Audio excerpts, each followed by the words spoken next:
अस्सलाम वालेकुम स्टूडेंट्स, क्या हाल चाल है। उम्मीद करता हूँ कि आप सब लोग खैरियत से होंगे। आज का पेपर है बायो का 10 क्लास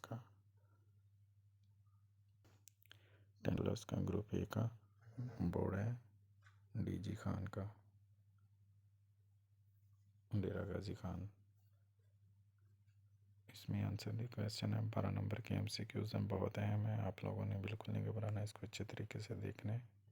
जिसने हमारे चैनल को लाइक शेयर सब्सक्राइब नहीं किया वो करें, बेल आइकन को दबाएं ताकि आने वाली वीडियो आप तक पहुंची जा सके। इसके बाद मैं सब्जेक्टिव पेपर भी आपको अपलोड कर दूंगा। सबसे पहला एमसीक्यू देखें, निशान लगाए हुए हैं।